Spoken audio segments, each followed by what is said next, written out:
Hello, जय हिंद। देखिए friends, RPSC first grade exams के लिए जो हमारी सीरीज चल रही है शैक्षिक प्रबंधन एजुकेशनल मैनेजमेंट की, इसके अंतर्गत यहाँ पर आप देखिए सिलेबस के अकॉर्डिंग हम चल रहे हैं। देखिए यहाँ पर अब जो हम लेने वाले हैं आज से वो एजुकेशनल सिनेरियो इन राजस्थान वाला जो ये सेक्शन है, इसको आज से हम यहाँ पर शुरू कर रहे हैं। टॉपिक दे रखे हैं, इसमें हमने ये वाला एक टॉपिक क्वेश्चन आंसर के फॉर्मेट में आपको कंप्लीट करवाया है। एग्ज़ाम में किस प्रकार के प्रश्न आते हैं वो मैंने आपको बताए हैं। तो अगर आपने फर्स्ट क्लास नहीं देखी है तो आप चैनल को विजिट करके उसको देख सकते हैं। और आज से देखिए जितने भी यहाँ पर ये टॉपिक दे रखे हैं इनके MCQs कम्प्लीटली मैटर के साथ मैं आपको प्रोवाइड करवाने वाला हूँ।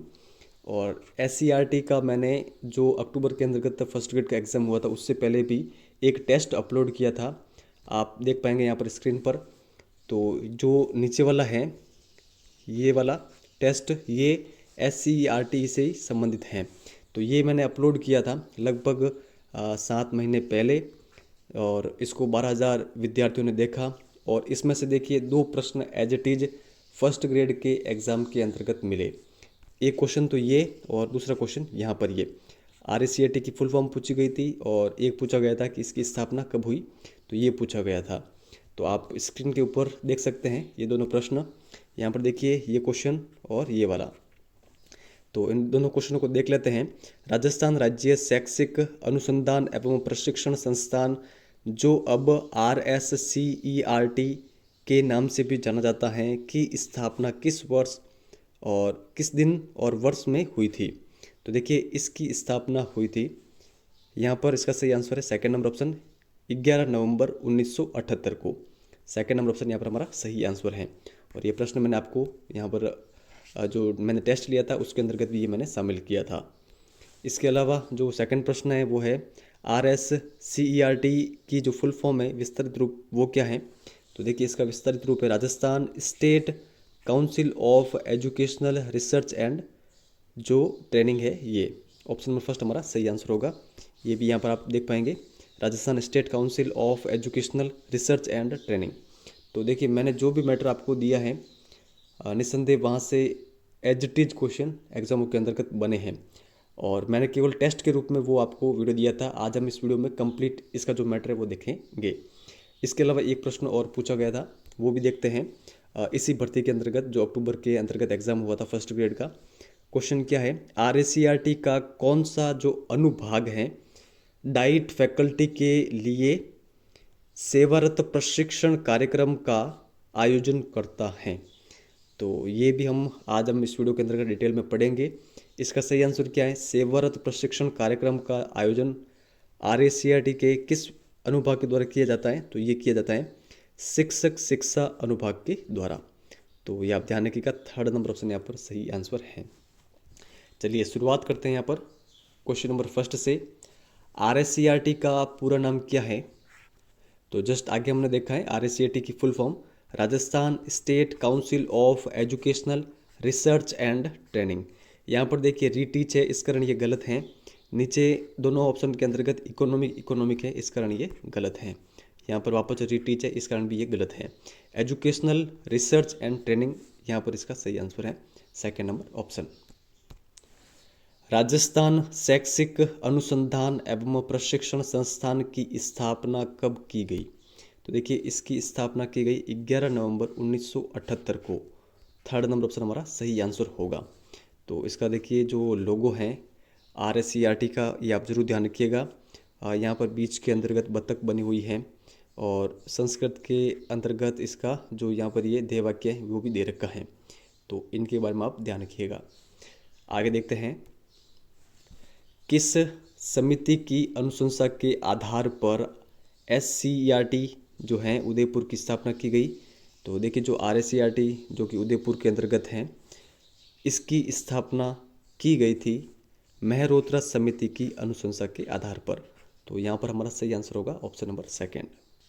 आगे देखते हैं, SCERT संस्थान कब से निदेशालय प्रारंभिक शिक्षा के प्रशासनिक नियंत्रण में कार्य करने लगा? तो देखिए जो RACERT है ये निदेशालय प्रारंभिक शिक्षा के प्रशासनिक नियंत्रण में कार्य करने लगा जनवरी 2002 से। यहाँ पर हमारा सही आंसर होगा ऑप्शन नंबर सेकंड। तो ये आप ध्यान रखिएगा। कौन से दिन, माह और वर्ष को जो SIERT था का RSCERT के रूप में पुनर्गठन हुआ? ये प्रश्न भी शायद RPSC के द्वारा संस्कृत डिपार्टमेंट वाले एग्जाम के अंतर्गत पूछा हुआ है। तो ये आप ध्यान रखिए, इसका सही आंसर क्या होगा? इसका सही आंसर है 14 अगस्त 2018 को। तो ये आप ध्यान रखिएगा, RSCERT का पुनर्गठन हुआ था 14 अगस्त 2018 को। पहले इसको किस नाम से जाना जाता था? SIERT के नाम से। RSCERT का उद्देश्य क्या है? तो यहाँ पर दो विकल्प दे रखे हैं, बाद में कूट दे रखे हैं। तो फर्स्ट है विद्यालय शिक्षा में गुणवत्तात्मक उन्नयन करना, शैक्षिक चुनौतियों के समाधान खोजना। तो देखिए RSCERT के ये दोनों उद्देश्य हैं। तो हमारा सही आंसर होगा सी नंबर ऑप्शन, दोनों यहाँ पर सही है। RSCERT राजस्थान की स्थापना कहाँ की गई? तो देखिए इसकी स्थापना राजस्थान के उदयपुर के अंतर्गत की गई। फर्स्ट नंबर ऑप्शन यहाँ पर सही है। प्राथमिक स्तर के शिक्षकों को तैयार करने हेतु पाठ्यक्रम एवं पाठ्यपुस्तकें तैयार करने वाली नोडल संस्थान कौन सी है? प्रारंभिक शिक्षा निदेशालय बीकानेर, राजस्थान पाठ्यपुस्तक मंडल, राजस्थान शैक्षिक शोध एवं प्रशिक्षण संस्थान, या फिर राजस्थान आरंभिक शिक्षा परिषद। देखिए हमारा सही आंसर होगा यहाँ पर ऑप्शन नंबर थर्ड, राजस्थान शैक्षिक शोध एवं प्रशिक्षण संस्थान यानी RSCERT। तो ये आप ध्यान रखिएगा। और नीचे वाला फैक्ट भी आप ये ध्यान रखिएगा कि विद्यालय शिक्षा एवं शिक्षक शिक्षा की जो शैक्षिक आयोजना है, क्रियान्वयन है एवं मूल्यांकन, इनके लिए जो सर्वोच्च अकादमिक संस्था है वो कौन सी है? वो है RSCERT। तो ये फैक्ट आप ध्यान रखिएगा। अध्यापक शिक्षा पुनर्संरचना एवं पुनर्गठन योजना किस वर्ष में लाई गई? तो ये लाई गई थी 1987 के अंतर्गत। तो ये आप ध्यान रखिएगा, सेकेंड नंबर ऑप्शन हमारा करेक्ट आंसर होगा। RTE एक्ट 2009 के तहत किसे राज्य का सर्वोच्च अकादमिक प्राधिकरण माना गया है? तो देखिए राज्य का सर्वोच्च अकादमिक प्राधिकरण माना गया है RSCERT को। थर्ड नंबर ऑप्शन यहाँ पर सही आंसर होगा। नीचे वाला फैक्ट भी आप ये ध्यान रखिएगा कि RSCERT के द्वारा IASC, CTE और जो डाइट है, इन संस्थानों को नेतृत्व अकादमिक परामर्श प्रदान किया जाता है। किसके द्वारा? RSCERT के द्वारा। तो ये आप ध्यान रखिएगा। निम्न में से कौन सा कथन यहाँ पर सही है वो देखना है। RSCERT का प्रबंध और प्रशासन करने के लिए दो समितियों का गठन किया गया जिनका नाम है शासी परिषद और कार्यकारिणी समिति। शासी परिषद का अध्यक्ष शिक्षा मंत्री होता है और कार्यकारिणी समिति का सभापति शिक्षा सचिव होता है। या फिर तीनों कथन यहाँ पर सही है सभी। देखिए तीनों कथन जो यहाँ पर दे रखे हैं ये सही है। फोर्थ नंबर ऑप्शन हमारा सही आंसर होगा। तो आप ये जरूर ध्यान रखिएगा, RSCERT के द्वारा जो भी प्रबंधन होता है और प्रशासन के कार्य होते हैं उनके लिए दो समितियों का गठन किया गया है। एक है शासी परिषद और दूसरी है जो कार्यकारिणी समिति है। ये शासी परिषद का अध्यक्ष शिक्षा मंत्री और कार्यकारिणी समिति का सभापति शिक्षा सचिव होता है। आगे चलते हैं। निम्न में से कौन सा RSCERT का विभाग, आगे चलते हैं, निम्न में से कौन सा RSCERT का विभाग नहीं है? देखिए विभागों से संबंधित भी RPSC के द्वारा प्रश्न पूछे जाते हैं, तो सभी देखते हैं। जस्ट इसकी अगली स्लाइड में RSCERT के जितने भी विभाग है वो मैंने लिए हैं। उससे पहले इस प्रश्न को देखते हैं। तो कौन सा नहीं है वो बताना है। पाठ्यचर्या, पाठ्यपुस्तक, सामग्री निर्माण और मूल्यांकन प्रभाग, शैक्षिक अनुसंधान सर्वेक्षण आकलन एवं नीति परिप्रेक्ष्य प्रभाग, शिक्षक शिक्षा विभाग और कार्यानुभव विभाग। तो देखिए इनमें जो RSCERT का विभाग नहीं है वो है फोर्थ नंबर ऑप्शन। तो ये हमारा सही आंसर होगा। बाकी जो ये तीनों हैं ये विभाग है किसके? RSCERT के। तो इनके अलावा और कौन कौन से हैं? देखिए आगे हमने देख लिया इन तीनों को। इनके अलावा है शैक्षिक प्रौद्योगिकी विभाग जिसका ही अन्य नाम है सूचना एवं संचार प्रौद्योगिकी, सर्वांगीण विकास एवं सामाजिक न्याय विभाग, और इसके अलावा है आयोजना, प्रबंधन और वित्त विभाग। तो ये 6 प्रमुख विभाग है RSCRT के। तो इन सभी विभागों के नाम आपको अच्छे से याद में होने चाहिए, क्योंकि यहाँ से प्रश्न बने हुए हैं। आगे चलते हैं। RSCRT के किस विभाग का जो मुख्यालय है वो अजमेर के अंतर्गत है। देखिए RSCRT का जो हमने जितने भी आगे विभाग देखे हैं उनमें से एक ऐसा विभाग है जिसका मुख्यालय अजमेर के अंतर्गत है। और ये कौन सा विभाग है, तो देखिए ये है शैक्षिक प्रौद्योगिकी विभाग, यानी सूचना एवं संचार प्रौद्योगिकी विभाग। इसका मुख्यालय अजमेर के अंतर्गत है, बाकी सभी का मुख्यालय उदयपुर में है। शेष जितने भी हैं यहाँ पर आप देखिए एक बार, जो ये 3 है ऊपर वाले, इन तीनों का भी उदयपुर में ही है, और नीचे वाला 2 इनका भी उदयपुर में ही मुख्यालय है। ये एकमात्र अजमेर के अंतर्गत है, तो ये आप ध्यान रखिएगा। आगे देखते हैं। किस विभाग के अंतर्गत निम्न अनुभाग आते हैं। विज्ञान एवं गणित अनुभाग, सामाजिक विज्ञान अनुभाग, भाषा अनुभाग, शैक्षिक मापन एवं मूल्यांकन अनुभाग, प्रारंभिक बचपन देखभाल एवं शिक्षा अनुभाग। तो देखिए जो 5 अनुभाग हैं ये किसके अंतर्गत आते हैं, किस विभाग के अंतर्गत आते हैं। तो देखिए ये सभी आते हैं पाठ्यचर्या, पाठ्यपुस्तक एवं सामग्री निर्माण और मूल्यांकन प्रभाग के अंतर्गत। तो यहाँ पर इसका सही आंसर है ऑप्शन नंबर फर्स्ट। तो आप अच्छे से ध्यान रखिएगा। शैक्षिक अनुसंधान, सर्वेक्षण, आकलन एवं नीति परिप्रेक्ष्य प्रभाग के अंतर्गत शामिल अनुभाग हैं। तो कौन कौन सा है वो यहाँ पर नीचे कोड दे रखे, वो आपको बताना है। शैक्षिक अनुसंधान एवं सर्वे, जिला शिक्षा अनुसंधान, वाकपीठ, प्रकाशन और राष्ट्रीय मीन्स कम मेरिट स्कॉलरशिप। तो इनमें से कौन कौन से जैसे ऐसे अनुभाग हैं जो कि शामिल है किसके अंतर्गत, शैक्षिक अनुसंधान, सर्वेक्षण, आकलन एवं नीति परिप्रेक्ष्य विभाग के अंतर्गत। तो देखिए जो ये चारों अनुभाग दे रखे हैं, ये चारों अनुभाग इसके अंतर्गत शामिल है। हमारा सही आंसर होगा 4th नंबर ऑप्शन ABCD। सेवा पूर्व शिक्षक शिक्षा एवं सेवाकालीन शिक्षक शिक्षा किस विभाग के अनुभाग हैं। तो ये प्रश्न पूछा गया था अक्टूबर के अंतर्गत जो एग्ज़ाम हुआ था उसके अंतर्गत। तो देखिए इन दोनों का संबंध है शिक्षक शिक्षा विभाग से। 2nd नंबर ऑप्शन हमारा सही आंसर होगा।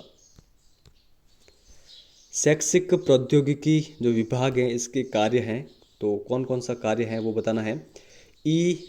कंटेंट का निर्माण करना, कंप्यूटर शिक्षा प्रदान करना, दीक्षा राइज कार्यक्रम का संचालन करना, या फिर सभी। तो देखिए ये तीनों कार्य प्रमुख कार्य हैं किसके, शैक्षिक प्रौद्योगिकी विभाग के। 4th नंबर ऑप्शन यहाँ पर सही आंसर होगा।